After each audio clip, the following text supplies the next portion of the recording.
Hey, and welcome to my journey. Today, I thought we would talk about the things that I'm supposed to be working on now before I meet with the nutritionist.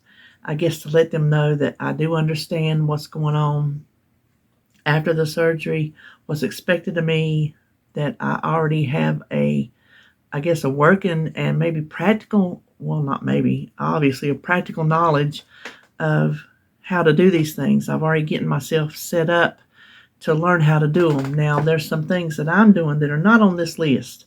Things that I think are going to help me with that 2 weeks pre-op diet that's going to be very, very strict. Like I'm cutting back on coffee because I don't like black coffee. I was going to try to wean myself down to not necessarily black coffee, but to like skim milk or 2% milk, which is on the list. And I'm having a hard time with that. But I am cutting back my coffee so that I don't need as many cups a day.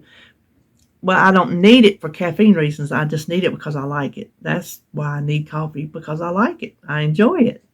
So I am cutting myself back on how many cups of coffee I have a day. That way, when I give it up, which is most likely what I'm going to do for those 2 weeks, is just give it up, that it won't be as hard as if I were drinking coffee all day long like I normally do, which is what I normally do. I drink it all day long.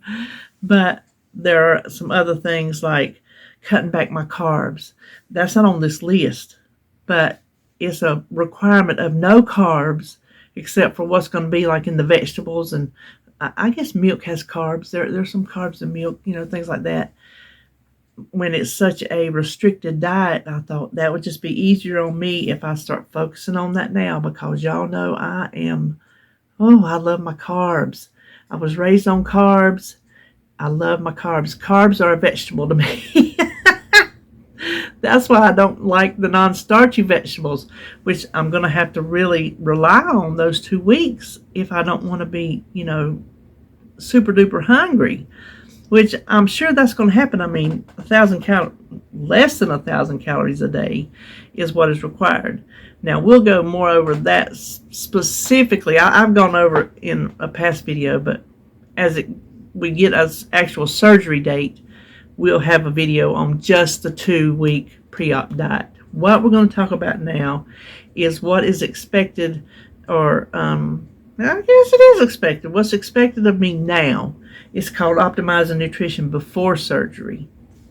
Now, this is just in my packet, so it's not something I'm making up. It is straight from the weight loss clinic. Now, as far as, let's see.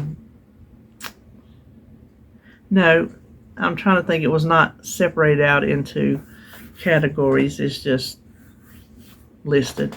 So this is a big one. Work on sipping water throughout the day and avoid drinking while eating meals. We'll talk about that one in a minute.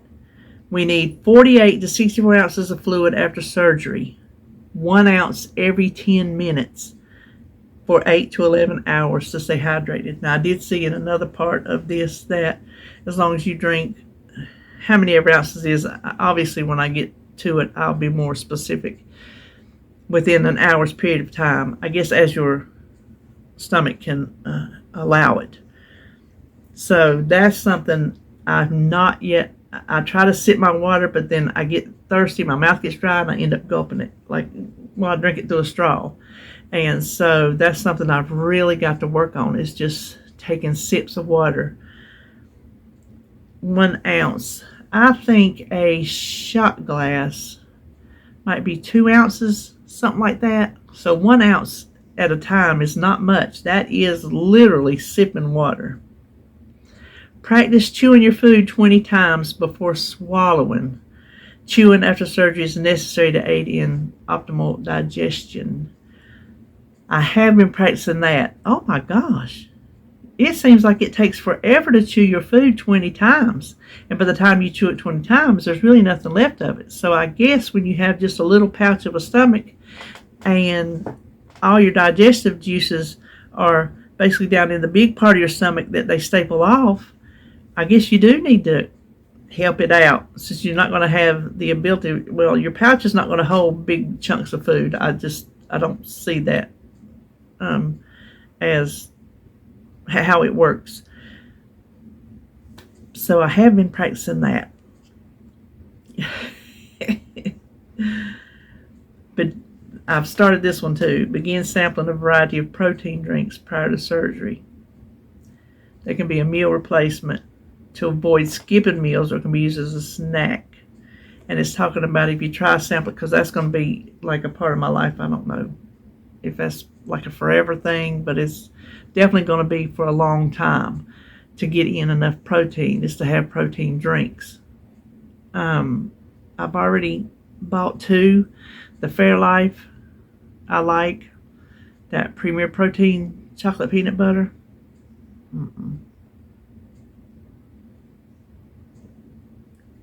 I wish somebody who liked them lived closer. I'd give them to you.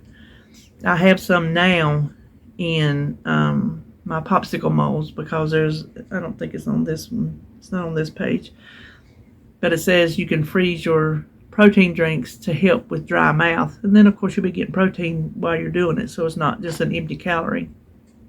Which you can have sugar-free. We'll talk about that on the diet, the 2-week diet. So I've got to pick a couple. There's a list on here of drinks that are suitable.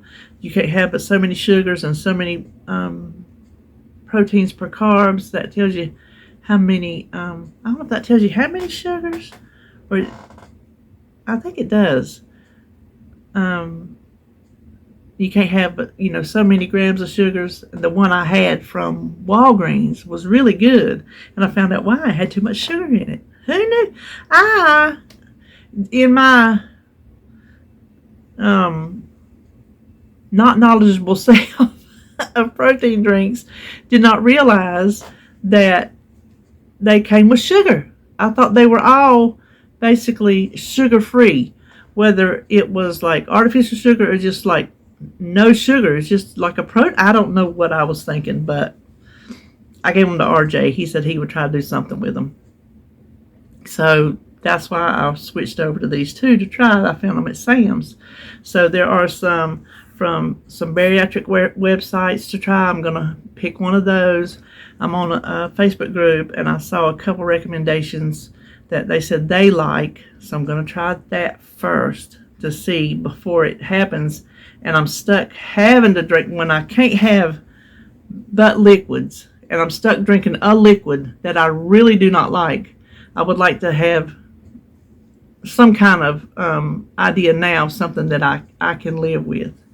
And then establish regular meal patterns. Try to eat something at breakfast, lunch, and dinner. It's important to establish regular eating intervals, which will be very important after surgery to help you be successful. I do that now. I think I'm going to have to change my supper. I eat my breakfast at 8. I eat my lunch at 12. I just do. If I'm not hungry, then I don't eat my lunch, but I'm almost always hungry at 8 o'clock. Well, I'm hungry right now, and it's nowhere near 8 o'clock. So I normally wake up. I used to hit the floor looking for food. Now I can wait, but as it gets closer to like 6 or 7 o'clock, then I get really hungry. But I do wait till 8 o'clock. And then come 12 o'clock, I have my lunch unless I'm not hungry. But then y'all know I don't eat my supper until 8 o'clock at night, because that's when David eats before he goes to work. So I think I'm going to have to change that up, because I don't think it's going to be good for me to go 8 hours without eating. I don't think that's going to be very healthy. So I'll probably move up my supper time, which just means I'll just get supper cooked early, because at some point I will get back around to eating regular food, with some exceptions of things that I probably should not be eating. There's a list. We'll talk about that on another video. Dumping syndrome, we'll go over that. That'll probably be something we'll go over after I talk to nutritionists, because I want to get more information about that than just what is on this sheet. Here's another one. Lately, I was doing better at it before, and now lately, begin preparing more meals at home and trying to dine out less often. I am having my food funerals, as Inez put it.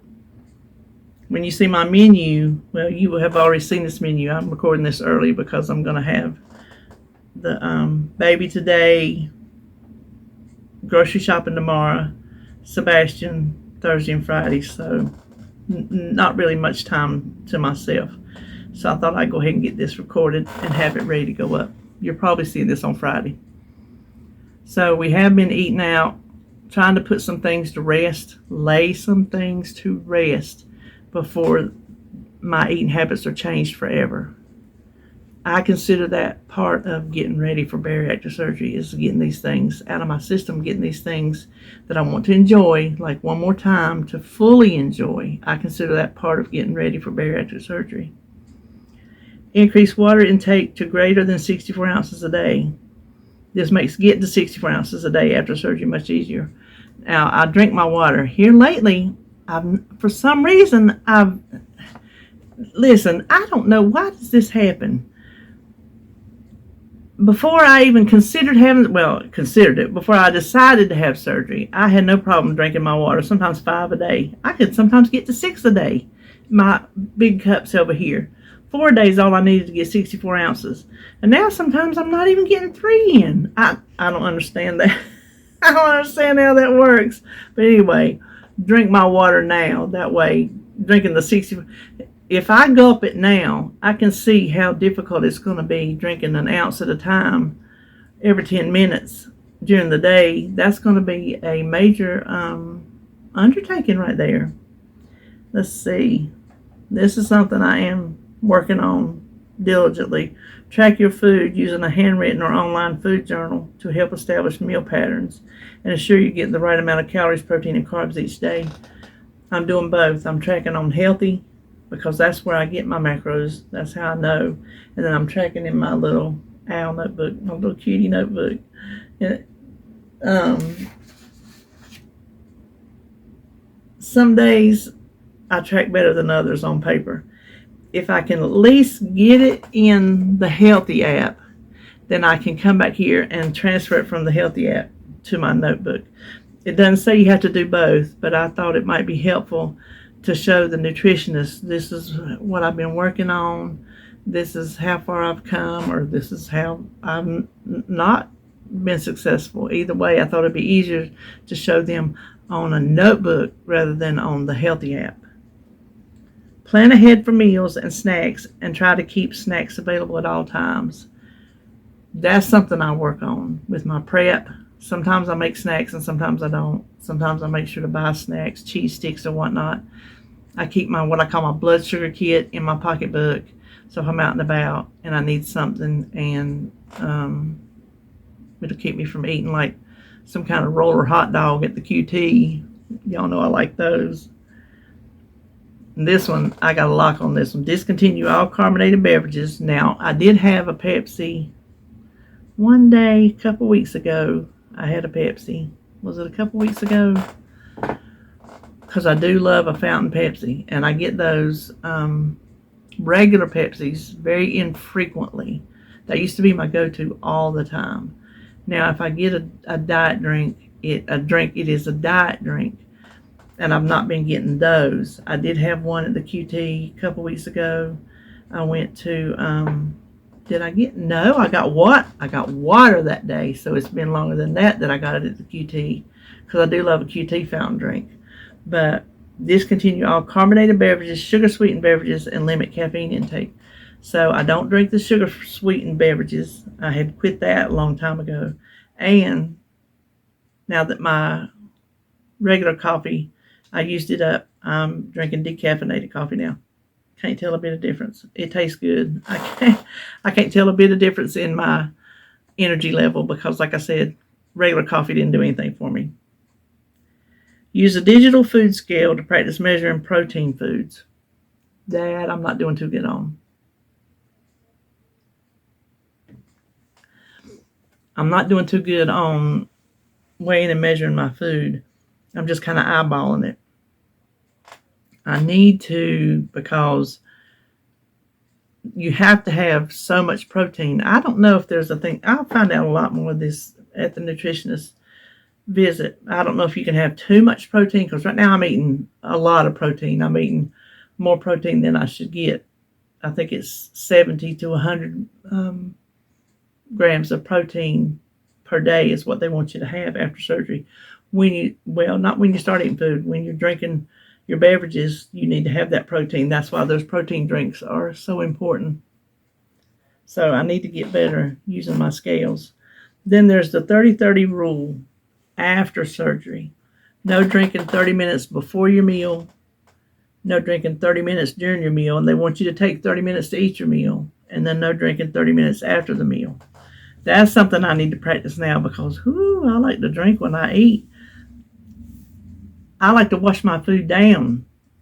And then sometimes I like to rinse my mouth out before I take a bite of a next flavor food. Y'all ever like to do that?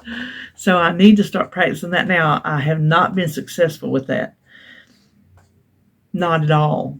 So, and I'm guessing, even though it doesn't say it, I'm guessing that's to not take up stomach room, because you're going to need room for your food. What little bit you can get in there, you're going to need food instead of like water. You'll have all day long to eat your water, but at your meal times, you need to concentrate on your food. So the 30-30-30 rule. And then that is it. That is what I'm supposed to be working on. Some of the other things, like I told you, are I already cut back to caffeine, decaffeinated coffee. Bought myself some decaffeinated tea bags. So when I want tea, I have that. Got my equals. I don't put sugar in my tea anyway. And if I do get tea when we go out, I get unsweetened. And I either drink it unsweetened or I put a sweetener in it, which I'm surprised they have not revoked my Southern card for not drinking sweet tea. But when you got to do things for health reasons, you got to do them. I'm still Southern. Southern as they come. I don't know. Maybe somebody's more Southern than me. Let's see, what else am I working on? Oh, I don't want to turn the page. I'm just working on some things that will help me be ready for the pre-op diet. These are the things they want me to work on. I say I'm about a third. Could you say a third? I don't know how many things I said I've gotten good at. I really haven't gotten good at anything. Have I? Well, I've gotten decent. Let's say I'm decent at some of these things. Well, the sugary drinks, I got that one. So if you are curious about, now this is what my particular team considers important. Not if you go through it, you might have to lose a certain amount of weight before you can have the surgery. I have not had to do that. These are just the things that I need to learn, not that I need to lose any particular amount of weight. I don't think it's like what you see on 600 Pound Life. I think they make them do that, I think, because they want to see a commitment to the surgery, and probably because their excess weight would probably just be safer on them in surgery if they do lose.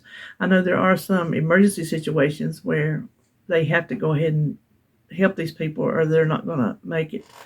So I think maybe, don't quote me, I'm just speculating, that could be the difference in real life or on TV.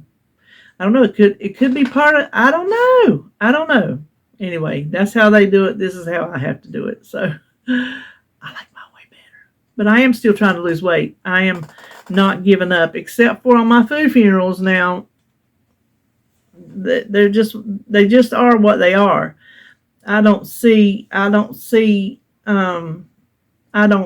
fault myself for trying to enjoy something and get it out of my system and basically say goodbye to it, because I'll never be able to eat it again. Like on my menu this week, there was pinto beans and cornbread.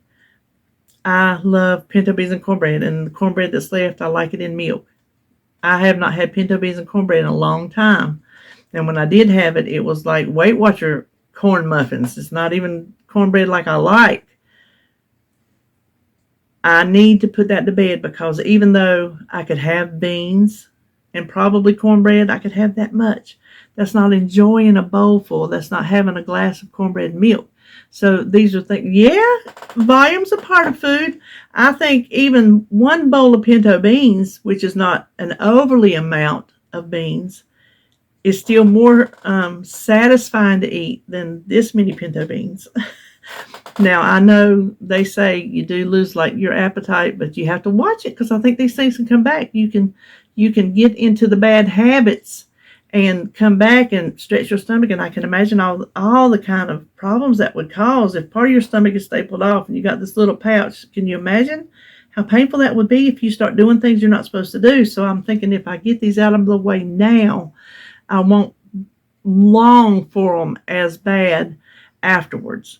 That's my thinking. So anyway, that is it for today. That's some things that I need to do to get ready to be prepared for what is going to happen to me after this surgery. I hope you enjoyed this. I hope you found it a little bit informative, and I will see you in my next video.